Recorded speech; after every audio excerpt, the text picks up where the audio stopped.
got it. Oh, okay, good. Well, we have turned the page. The season has helped us to turn the page, and the Masechet in some way is different. That is to say, the weave of texts. Masechet is a word that we use for a tome, a volume of the Talmud. There is a Masechet dedicated to brachot, for example. There is a Masechet of Rosh Hashanah and of one called Yoma, which means the day, which must be, of course, Yom Kippur. There is one called Sukkah, which of course is the holiday of Sukkot and focuses at the beginning on the architecture, the structure of how it is that we build the Sukkah and how it is in some ways that the Sukkah builds us. So far, I've only given you examples from one section of the Talmud that's called Moed, which has to do with seasons. There's another Masechet from the same collection, a wonderful Masechet called Megillah, which sounds like it should have to do with Purim, and it does a little bit, but it has more to do with scrolls in general, sacred scrolls in general, and how you write them and how you read them and how they are decorated, and what are the various traditions involved in that, and what are the dreams that are associated with it, and the fantasies about the shapes of the letters and the order of them. And what happens to the letters in the Megillah when you turn the lights out at night and there's nothing left but the scroll and the letters? Anything that you can imagine, that you can dream about, is probably woven in to the weave of a Masechet. Again, Masechet, a volume of Talmud, it pretends to be a discrete area of Talmud because it's bound nicely and seems very civilized, sitting on your shelf with its hands folded between usually gilded covers in earlier times. But turn the lights out and turn the lights on in your imagination, and it goes anywhere and everywhere. Recipes, anecdotes, stories passed on by someone's mother and grandmother, dreams, questions about what happens if you walk from your dream into somebody else's dream. What would that be about? Well, there's a whole section, a whole series of masechtot, of volumes that have to do with the holidays. There's another section of volumes that has to do with the structures of community, with civility, with governance, with torts, with contracts, with the laws, as it were, of the streets that have come about naturally and come about because there are structures of government. There's another section that has to do with things that are holy and things that are not holy. Oh, we could go on and on and on about the Talmud and the various masechtot. And I think I won't. I'll leave it just at that. Although it comes into play in the weave masechet of our daily lives and our holiday lives and so on. And I would go so far as to say and ask for you to consider the following proposition: that each one of us is a masechet. Each one of us is a weave. And each one of us contains some very, very intricate connections, slimmer than slim, so slim that a spider would be jealous of the tensile strength and beauty and elegance of what it is that we can spin that moves one topic to another for us. Nevertheless, we are each a weave of all of those things. We might organize them differently, depending upon what we want to think about. You want to think about how you're going to vote, that's one thing. You want to think about the kind of art that you're ready to make or what you want to make for dinner, that might have some connections, but also maybe not. Various weaves that emerge with their own integration and their own integrity, and sometimes in solidarity with other strands, and sometimes in solitarity, just them by themselves. Well, it's the intricate and interesting weave of these different topics that brings us to the theme of holidays. By the way, we are never leaving our theme of doors and doorways and transition places. That's part of our imagination, hardwired into our, let's say, religious imagination, the way we think about Jewish life. We're never leaving it. You'll see how it is that it overlaps and remains part of the Masechet that is me, and part of the Masechet also that is you. But for right now, we're changing the large rubric to holidays. I want to ask you a question. When you think about how you would describe Judaism, what would you say to somebody if you had to teach the Torah while standing on one foot, let's say? What's something that you would mention? Well, one thing you got to know is X. I wonder what that might be. Sheila, you're muted. Harold, it looks like you're unmuting yourself. Making gates. Tikkun olam. Tikkun olam. Judaism has to do with, in one way and the next, repairing the world. Making gates. Making gates from which we can pass from one thing into another. A covenant. Covenant. Tikkun olam, making gates. A covenant. Well, one thing you have to know about Jewish life or Judaism is it's a covenant. Blessing. Blessing. How does the concept of bless, is the concept of blessing somehow fundamental? Community. You need a minyan to pray. So it starts with pulling people together. Mitzvot. Mitzvot.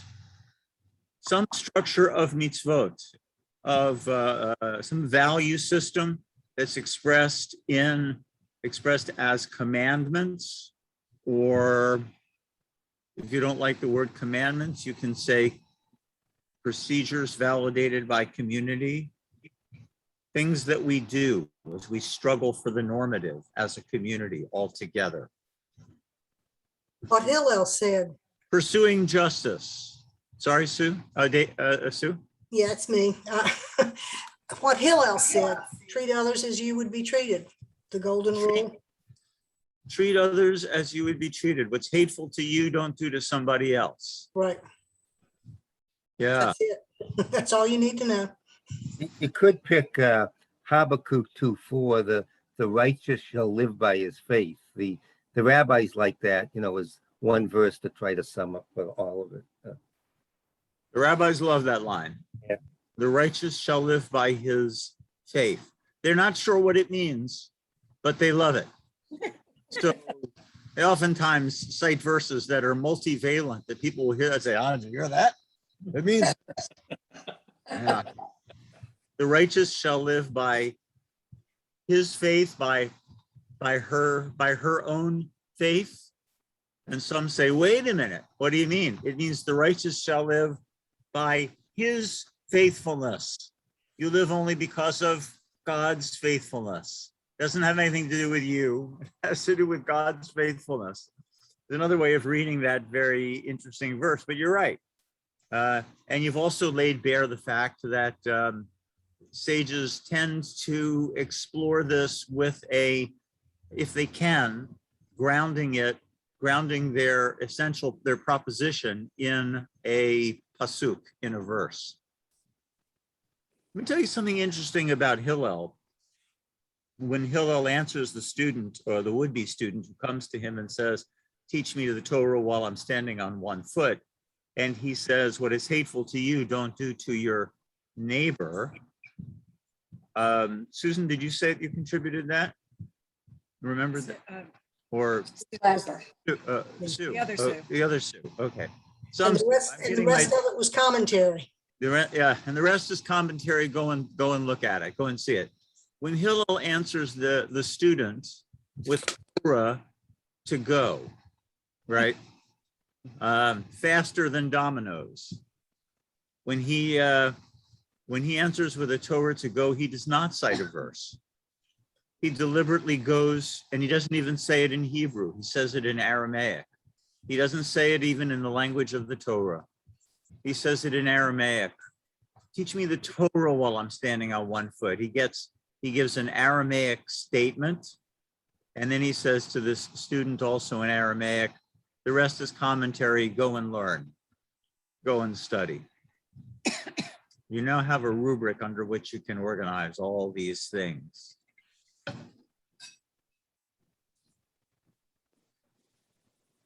There are some who say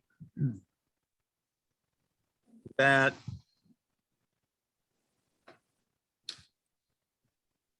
this student wasn't just somebody who came to annoy Hillel. The story sharply suggests that it's somebody who comes to annoy Hillel. But one commentator or two will say, that's not the case. How can you can't get to the president of the university like that. You can't assail and assault like that. You got to make an appointment. You have to go through the security. You have to have the clearance. This must be a fellow traveler who's really got some game.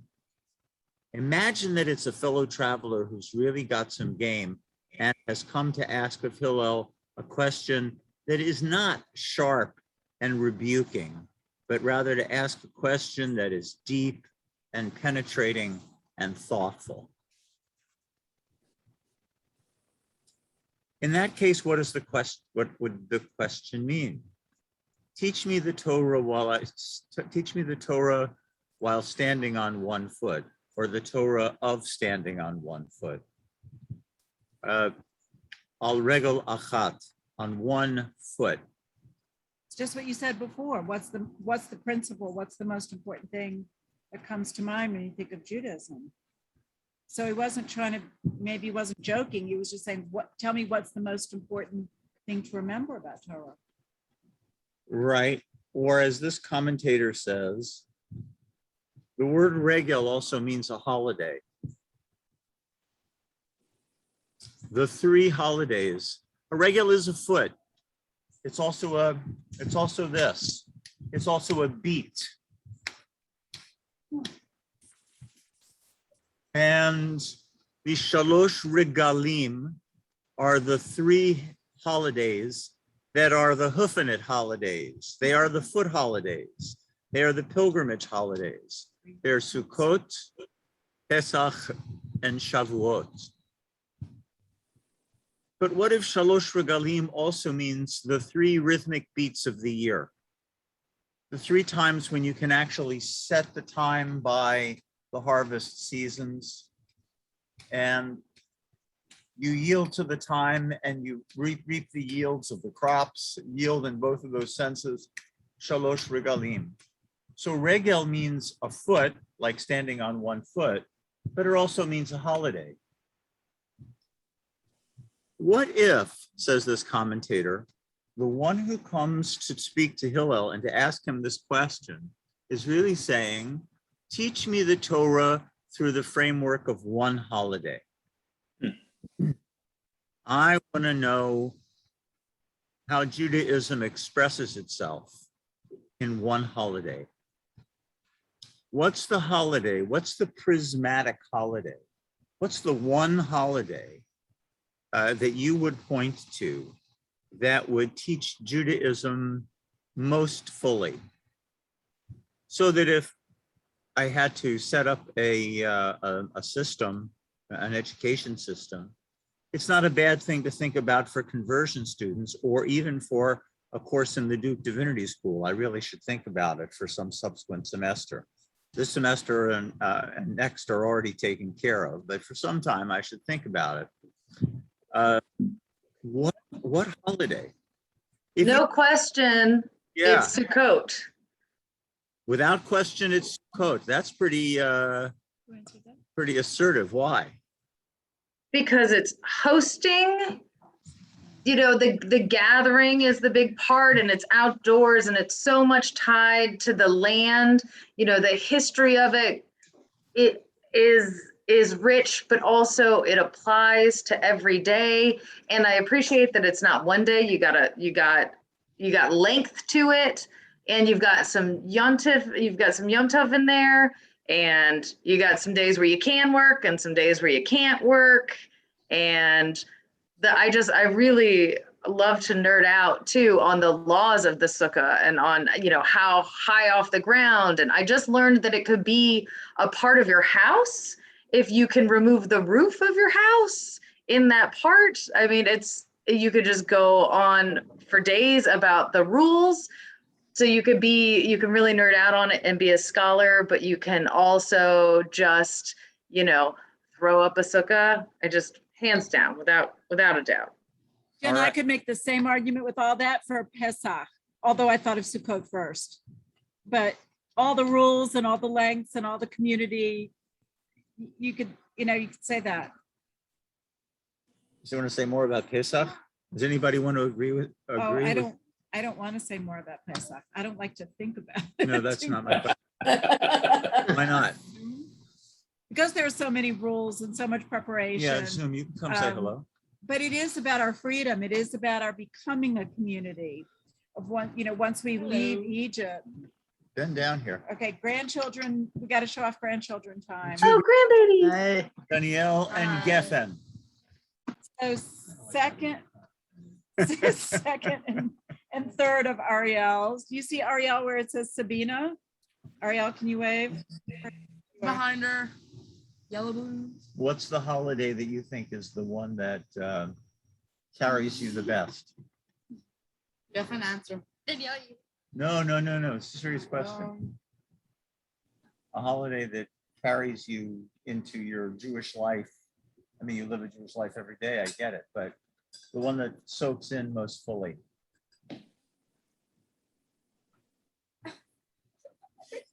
Okay, camera shy. Thank you, and you're fired. I'm fired. Does Shabbat count? Oh, okay. Well, we can make Shabbat count because we can branch out. That's a way of branching out to say we're not just talking about the Shalosh Regalim, those 3 holidays of which we've had now 2 examples, Sukkot and Pesach. But let's branch out. Let's just say any holiday. Well, yeah, I mean, it's the comparatively obscure one, but I might mention Shavuot, kind of going with the essence of the covenant, because that's when the Jews received the Torah and basically became a people.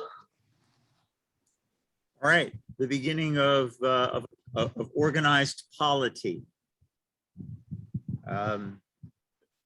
with a covenant and a certain moment of history that soars above time, really.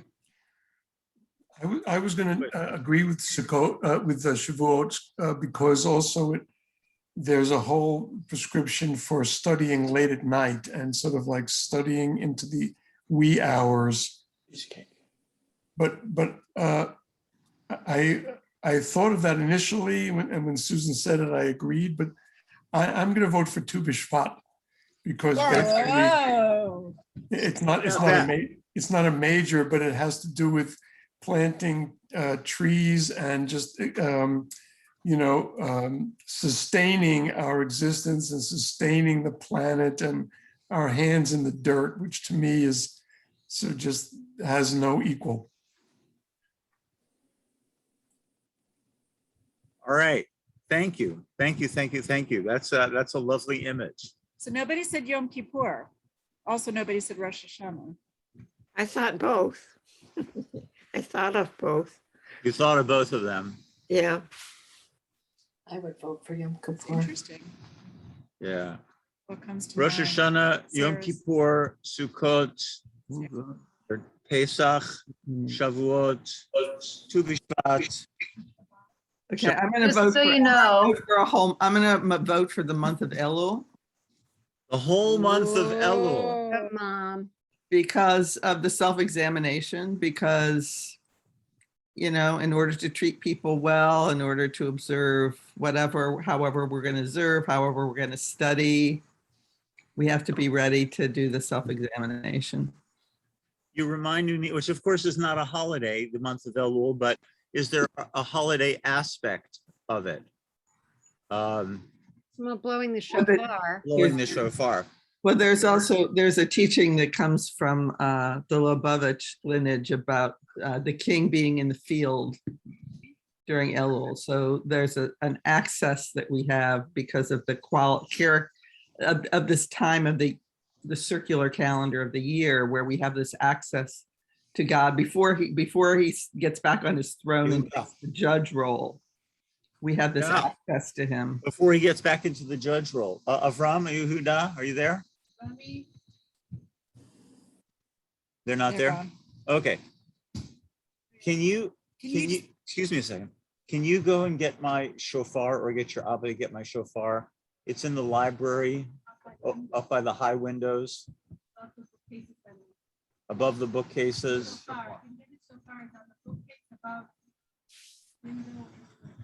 In the library. Anybody? I thought Yehuda could bring it in. It's as big as he is. Yehuda is 6 years old.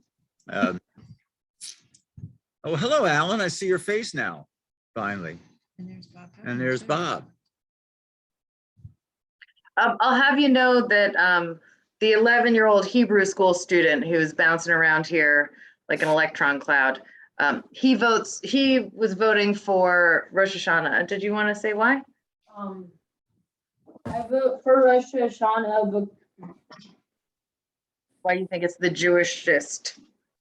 I'm voting for Rosh Hashanah because it's the beginning of the Jewish New Year, and you get challah, which is like about 50% of the culture. Challah, it's a big thing, and I think it's just an interesting holiday. I like all the food, but yeah, that's probably why.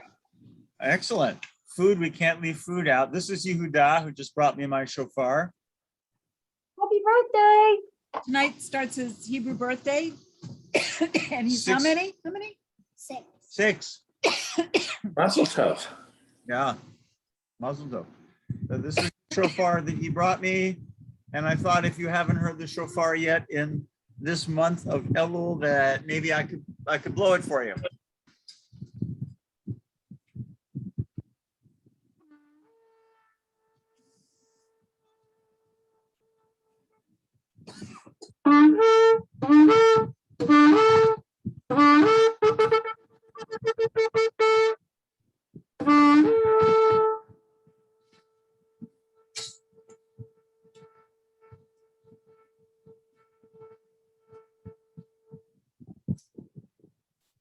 I don't know whether I haven't checked the Bethel website. That's to be coughing. That's not the shofar. Yeah. I don't know whether the Bethel website still has a sounding of the shofar for Elul, but it's a nice thing to which one can tune in if it's there. If not, we should make sure that it gets there, because you're quite right, Sarah. Something about the whole month of Elul has the shape or the shadow of a holiday.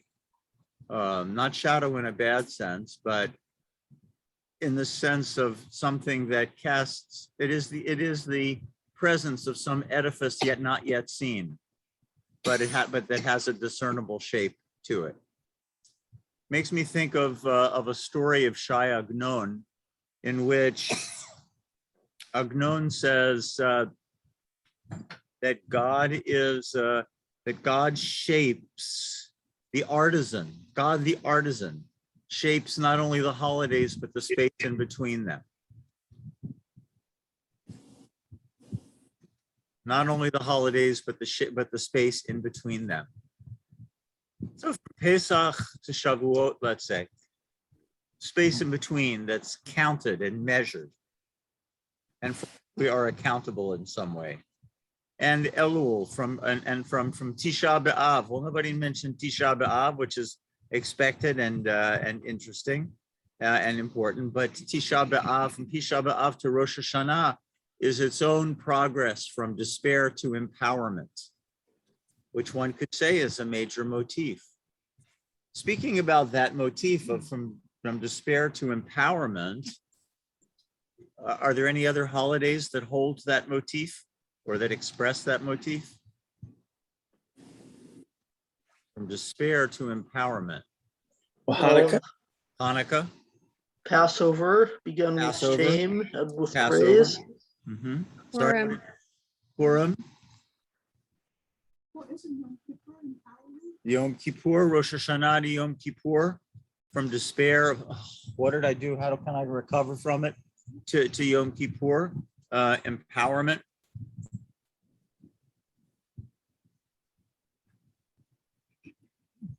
You start to see that many of these themes, most of these themes, dare I say, all of these themes are carried by all of the holidays. It really depends upon how it is that you want to organize things. But all of these major themes of Jewish life are carried by all of the holidays. Teach me the Torah while I stand on one foot. Maybe that's not a question that is designed to provoke anything other than deep thought, says one commentary. Maybe, I'm pretty sure I remember that it's the Kli Yakar. For those of you who know who he is, Rabbi likes to cite him a lot. It's sort of his main theological squeeze these days. The Kli. I'm pretty sure it's the Kli Yakar. And therefore, teaching me the Torah while I stand on one foot, in the framework of one holiday, it could be any holiday. What holiday would you choose? That does not seem to be really the way that Hillel actually takes it, as we noted, but it's a way that maybe was intended by a very thoughtful speaker. Anyway, it helps to turn around the whole idea while standing on one foot and to organize the Torah in a particular way. So, all that by long introduction. What we're going to do now, as I say, without abandoning our theme of doors and doorways, which will always be with us, to move to a theme of holidays where we will be connecting ancient religious imagination, a thing that I like to do, and your presence here, I'm guessing you like to do it, or at least sometimes like to hear it. All right, okay, now we're back. I don't know whether we were gone, but we're back. So what we're going to do in just a moment, Jenna will, you got to put up, we'll put up a Mishnah, and all, which is to say, a very early articulation of rabbinic thought about how it is that we count time, and after that, a poem. Now, Bob Gutman was, when we restarted Mishnah, and we read this text. So Bob is one of the world's leading experts now on this text, and therefore will be privileged to say whatever he wants whenever he wants to say it. For the rest of us, we will listen with respect. But first, we'll start with the Mishnah that says there are four. It's gone. It's gone. Oh my. No, sorry. Should get it. Should. Yeah, there it is. There are 4 new years. The first of Nisan is the new year of the kings and of the festivals. You start counting the regnal year. This is the thus and such year's reign of King Jehoiakim or of Solomon or whoever it might be. So the first of Nisan is the new year of the kings and of the festivals. So Passover, therefore, is the first festival of the year. The first of Elul is the new year for tithing cattle. When are the taxes due? You know, cattle born when? Something that the Cattlemen's Association probably has an interest in. No, they don't care about that stuff. All right, somebody cares about that stuff. Rabbi Elazar Shimon say the first of Tishrei is the time for tithing cattle. The first of Tishrei is also the new year of the years, of the sabbatical year, of the jubilees, of planting and of tithing vegetables. All those things have to do with Tishrei, which for us is the new year of primary record. That's Rosh Hashanah, the beginning of Tishrei, right? The first of Tishrei is the new year of the years and of the jubilees, of planting and of tithing vegetables. That early Saturday Night Live, who was standing in Times Square on Rosh Hashanah, I forget who it was. It was back in the years when Chevy Chase was on and was doing the. No, not. No, I can't remember. It'll come. She says, I'm standing here at Times Square and Waiting for we're the still ball to waiting drop. for people to, there are very few people here, but we're sure they're coming and we're waiting for the ball to drop. Yeah. Yeah. So the new year of the years is the first of Tishrei. The first of Shavat is the new year of the trees, according to Beit Shammai. Beit Hillel says that it is, Harold Cutler, Tu B'Shvat, that's the new year of the trees. Beit Shammai says it's the first. That was Artie. Artie? Oh. Okay. The first of Shvat is the new year of the trees, according to Beit Shammai. Beit Hillel says that it is Tu B'Shvat, it's the 15th of the month. And that's how the Mishnah of Rosh Hashanah begins. How is it that Jews tell time going through the calendar year? What are the beats? What are the regalim? What are the footfalls that you can depend upon? And now, that's the beginning of the 3rd century.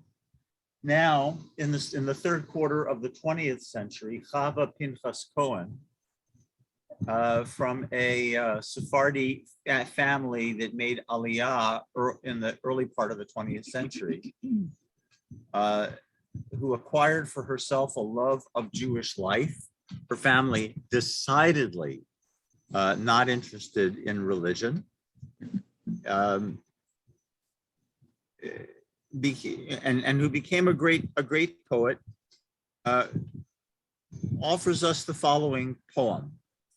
We can just go down to the English part of the poem and not worry about the Hebrew unless there's a particular question. But beneath, Wait, there we go. Oh, there we go. Now, the 15th of Shavat. wait. Everybody there? Mm-hmm. Now, the 15th of Shvat, this is the time when I'm ready for Yom Kippur, for a day of fasting, and to make full teshuvah, and a meeting between me and you. This is the time to open the windows and search the heavens after the rain has fallen in its season, and in the secret recess among the trees stirs something hidden from the eye. This is the time for words, to speak them, and in short order, to enact them. My soul is open to you, and there is no man demanding your time with the rigorous insistence of sages.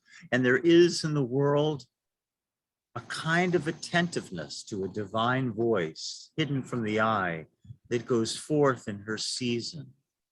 And Adar brings its rains, and the doors of houses open to one another with bowls of fine flour mixed with oil, and a pleasing scent rises. And a woman and her daughter who saw the new moon go out to the field. This is the night on which the moon above the orchards is full and the earth is pregnant. And I focus my attention on banishing from the horizon the ugly and the urban, and to seeking a roof on which to stretch out in soft robes of light and a bath of rainwater in which to immerse 7 times, to shed the form of woman and mother, that night to don the aspect of a soft bride to greet you, She is not a Semite. On my right, the desert. On my left, the sea. And we, by the power of the day and the offering, transcend the words.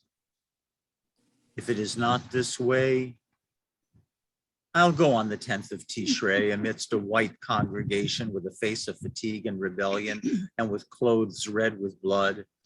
I will give my testimony before the lower court. Well, there's Chava Pinchas Cohen. When does she think, Artie? When does she think is the time for teshuvah? Yeah, another vote for the 15th of Shabbat. That's two of us.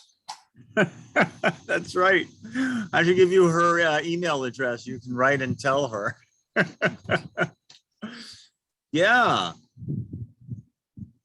If she needed to organize the Jewish world and its themes, she's ready to say, no, rabbis, you got it wrong. These might be the 4 times of the year, the 4 measures, the 4 beats, 4 regalim of measuring time and our telling of time in the year. But you got the teshuvah thing wrong. And there, of course, let me just add before we get back to you, that she has introduced something to the Mishnah. You'll notice the Mishnah had nothing to say about teshuvah. The Mishnah was talking about the years, about the year that begins the years and the Jubilee years and so on, sabbatical years. Yeah, the Mishnah had nothing to say about teshuvah. That's part of the great innovation, part of the great, let me say it, rebellion of the rabbis. How do you get teshuvah into the year? Where would you put it? It's like they're saying, we need to have teshuvah in the year, but where do we put it? The rest of that whole Mishnah of Rosh Hashanah is about where they decide to put it and why they decide to put it there and how it works. She's also very much into the full moon, which is not Rosh Hashanah or Yom Kippur. She really likes that the orchards are full, the earth is pregnant. She sees this rebirth happening along with the full moon. That part has caught my attention. Why? Just for those reasons, the fullness and the rebirth and the renewal that we have every fall. But she's basically saying it comes at a different time and when the moon is full. So she sees that as the, as opposed to the new moon on Rosh Hashanah, she sees the full moon as being the important time. Go out and make the offerings. You've got the light. You've got the way in the dark night to follow. It's a lot here. So I'm trying to see where she goes with that. But that seems to be really important to her.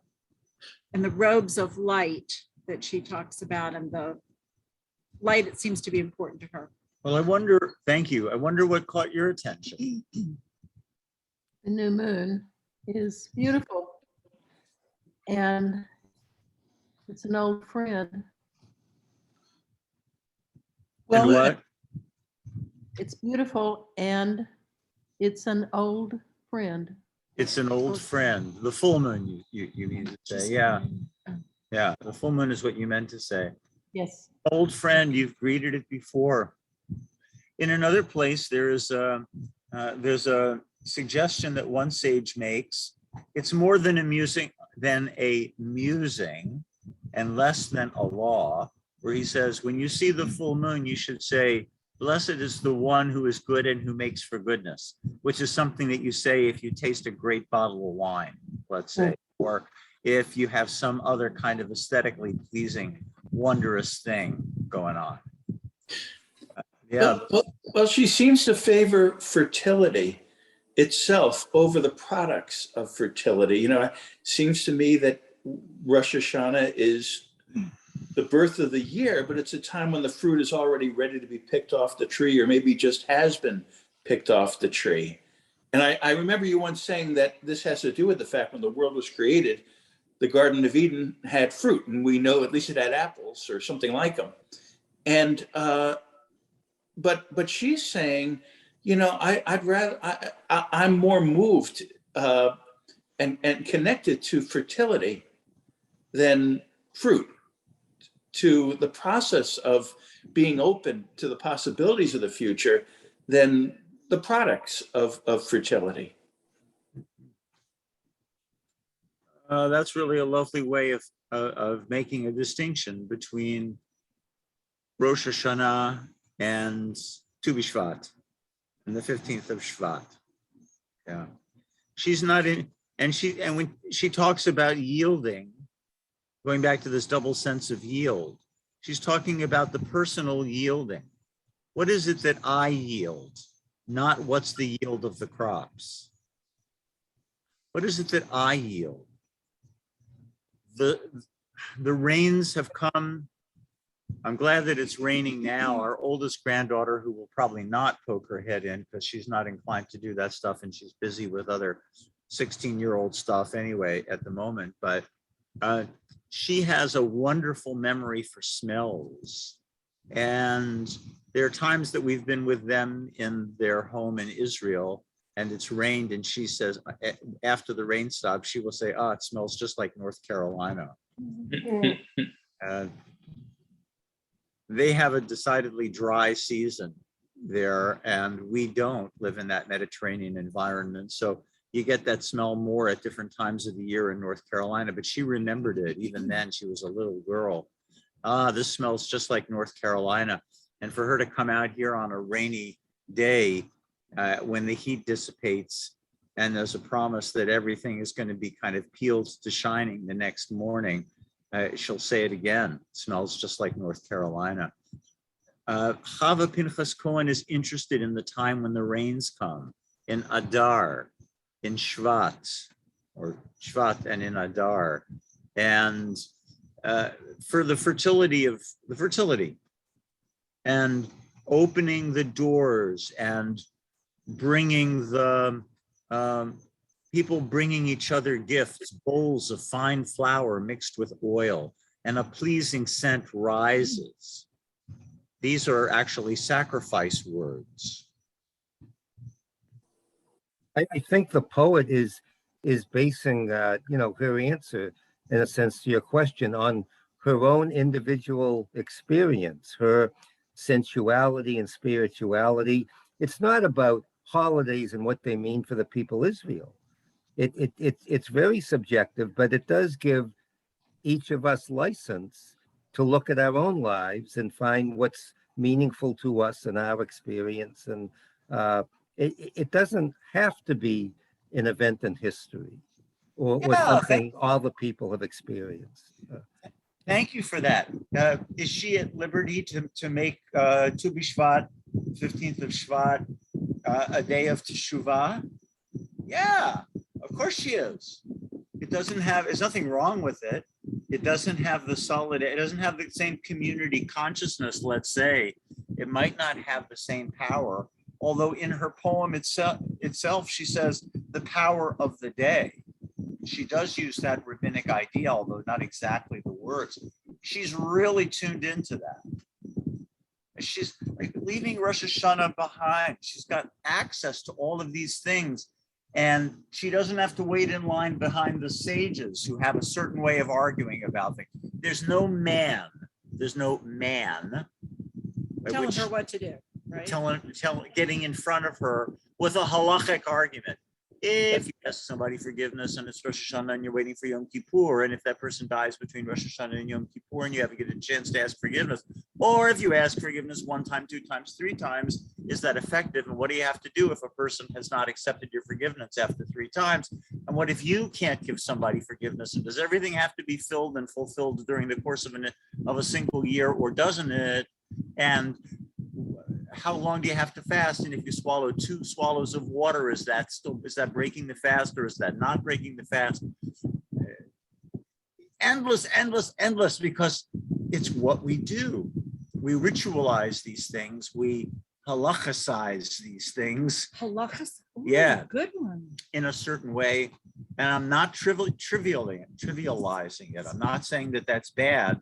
I'm saying that it is. This is the way we structure stuff and reach as a community for the normative. If we didn't have that kind of structure, we'd never all get together for the awesomeness of Yom Kippur, of Kol Nidre. We'd never get together to hear the sounding of the shofar. Yeah, I'm not trivializing it. I'm just saying that she allows herself to think like a woman who didn't grow up. She didn't grow up with this, but she had adopted and adapted to these things because she loves them. And she's saying, no, thank you. Yom Kippur in Tishrei, that's not for me. That's not where I feel teshuvah.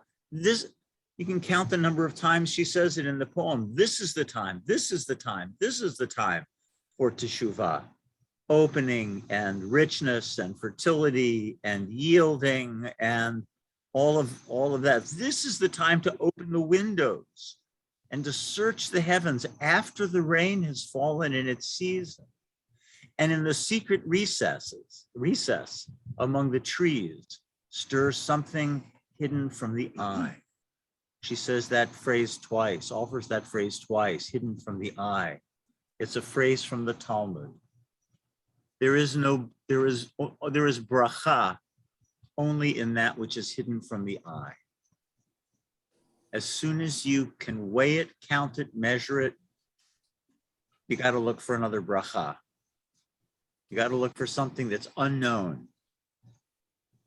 So another vote for with your granddaughter for the smells, that was really powerful to me.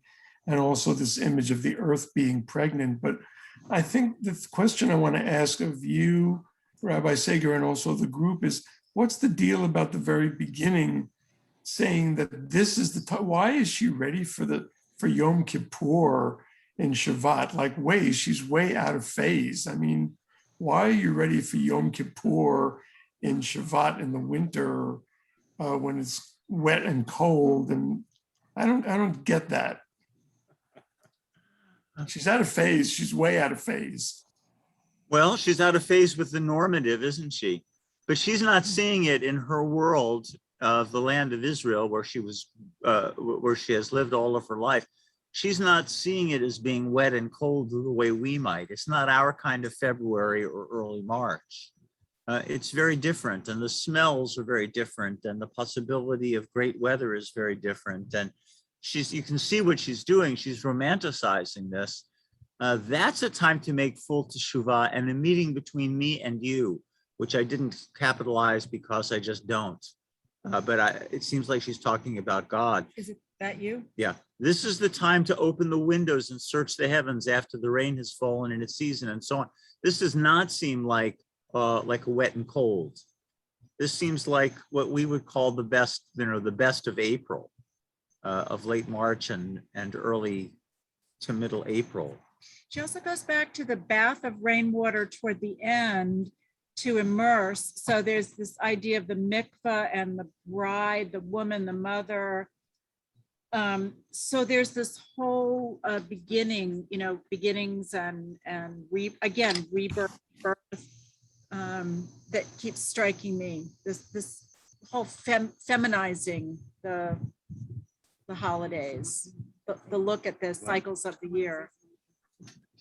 Yeah. Is that? The rain becomes a mikveh, and it brings forth this idea of a bride. And you get the sense that she is identifying with the land and she's transcending the words, and in a way becomes the land, which is now fertile and open and ready for what needs to come. And that's a good time for Yom Kippur. Yeah. You guys want to have Yom Kippur whenever you want to have it. I mean, Yom Kippur comes at a certain time. Like, yes, it does. Yeah. Yeah. I'm not saying it's the man. I'm just saying it's the tradition. But also, let me just ask one other question, which may be a subject for a future talk, which is, I never heard of any of these holidays being feminized except for Shabbat, going back to the suggestion that we should use Shabbat. I mean, Shabbat is the only one that I know of in my extensive training that has any gender to it. Thank you. That's a new world. I was going to say that she chose Tu B'Shvat as a time of all of the holidays. It's sort of, it really is a big question mark. I mean, living in Israel, every single year in school, we question again with the students, why are we celebrating the birth, like this holiday, the birthday of the trees, when they have no leaves on them? And it's not even a good time to plant a tree. Like if you talk to a gardener, they say, this is not a tree planting season. There's literally nothing that you should be doing in your garden at that time of year. So it's not about, so I think she chose this because it's completely, like, again, what you said, hidden from the eye. It's such a dafka. She's being so dafka. She's like, I'm going to show you that this one is, I mean, this one makes no sense. It makes no sense.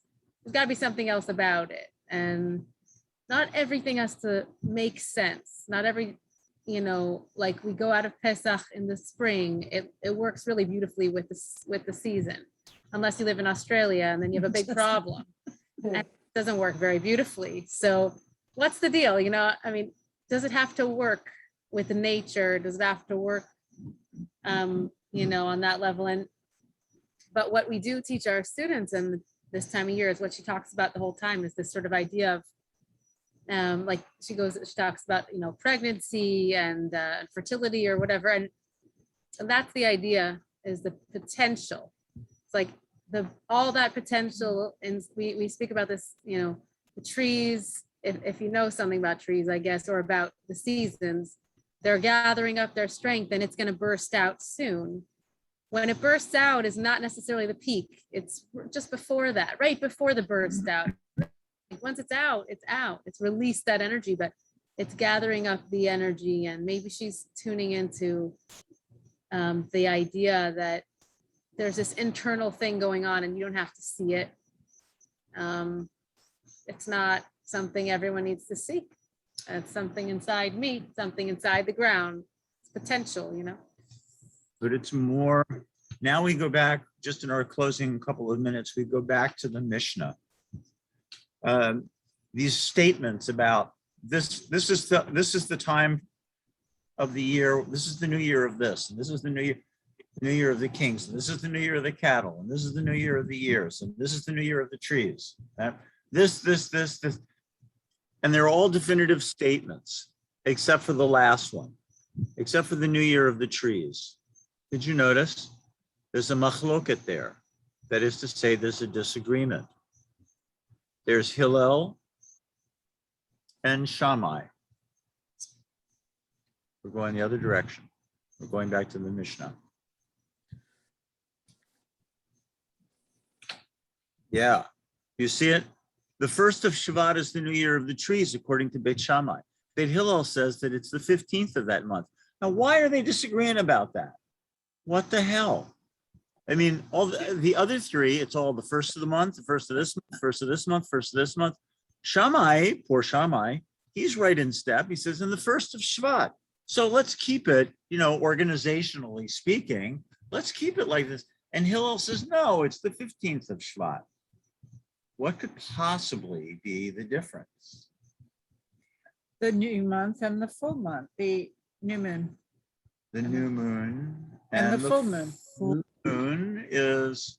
So is the beginning the new moon when it's building, or is it when the fullness is already there? Is it, Beit Hillel seems to be, in my imagination, Beit Hillel is saying fullness, the drama of fullness. And even though things have not yet sprouted, the buds are on the trees. And 2 weeks after the beginning of Shvat, which is to say the 15th of the month, you got trees that are, wow, any day now, it's going to be, they're going to explode. And this is the time. This is the time. I'm reading Chava Pinchas Cohen as a commentary on that Mishnah in a certain way. And that's why Hillel says the 15th of the month.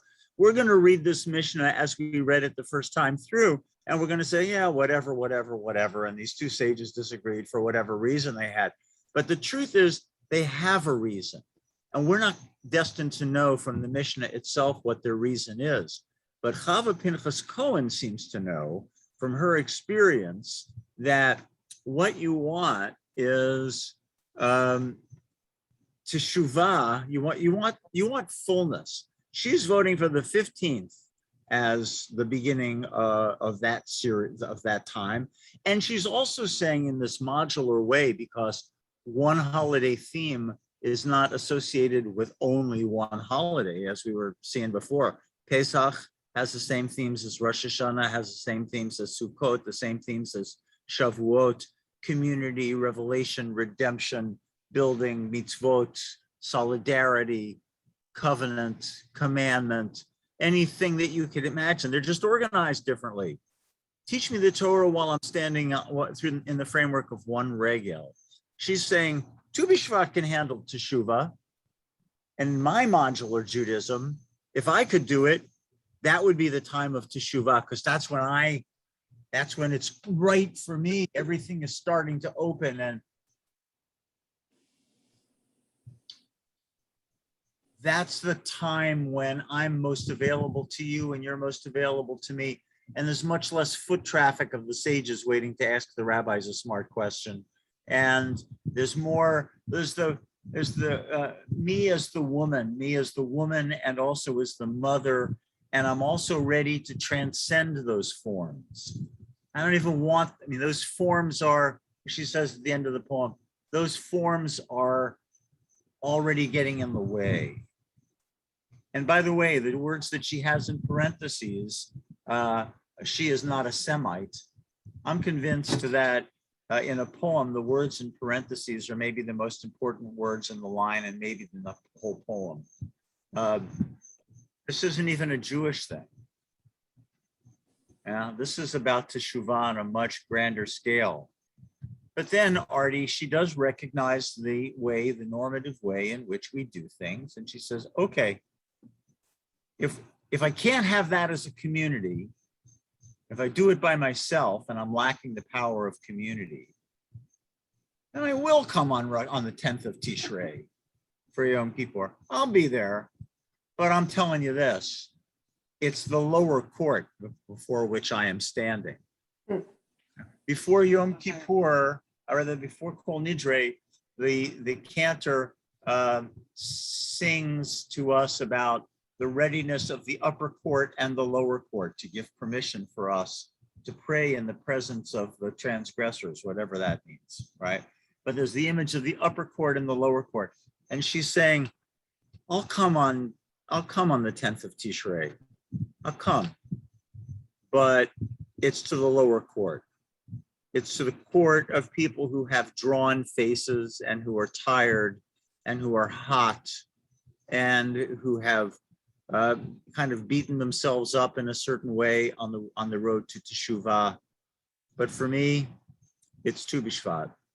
If I were you, if I were me, and I am me, I would print out a copy of this poem and tuck it into my machzor, if I had my own Rosh Hashanah machzor, and bring it to Shul on Rosh Hashanah and Yom Kippur, and learn lessons of Teshuvah that this very powerful poet has to teach us, maybe more than any other powerful poet. How about one more Tekiah, just so that you have it in your heads?